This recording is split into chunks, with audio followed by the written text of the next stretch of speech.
What's up? This is Ben with WODprep, and today we are going to talk about mastering your shoulder to overhead. So in the middle of Metcons, in the middle of WODs or the open workouts or anything like that, if there is a shoulder to overhead movement, it's really important to keep a couple things in mind.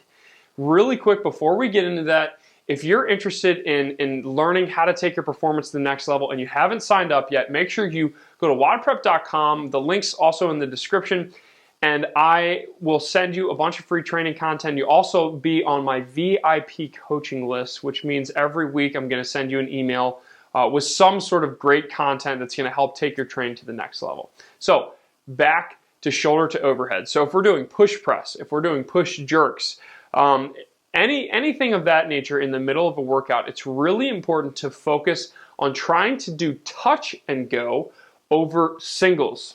So even though the bar might not ever drop down from your shoulders, if you're someone who does, let's say, push jerk, and you do the dip drive, drop underneath of it, and then you let the bar land back on your shoulders, and then you reset for your next rep, okay?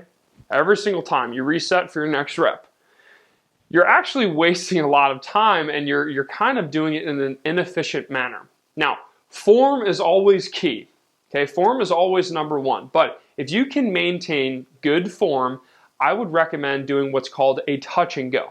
So a touch and go push jerk or a touch and go push press is where once I lock the weight out overhead, I'm using the momentum of the barbell as it comes down, I let it land on my shoulders and I absorb it right back in to my next rep. Okay, so just the weight of the bar coming down to your shoulders, instead of trying to catch it, stop, reset, and then go back into your next rep, I'm taking the bar, I'm bringing it down, I'm absorbing it, keeping my chest proud, and then I'm going right back into the next rep. So hopefully in these videos, you'll see exactly what I'm talking about. The difference between doing singles and doing touch and go is a lot of time, and it's actually a lot of energy. So if you think about it, every time you lower the barbell down, if you just catch it, stand back up, and then go on to your next rep, you're doing a partial squat every single time. You're taking all the momentum, completely stopping it, and then trying to regain momentum into your next rep.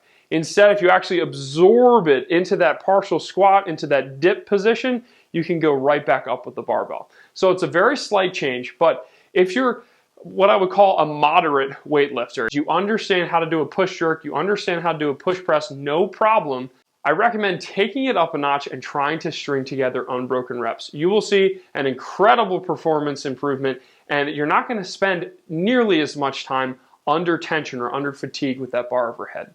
So I hope that you like this video. I hope that if anything, it just helps you improve any of those shoulder to overhead movements just a little bit, and that's going to help you get a better score in your next WOD.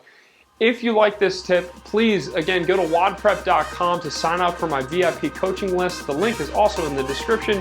Make sure that you have subscribed to the WODprep YouTube channel.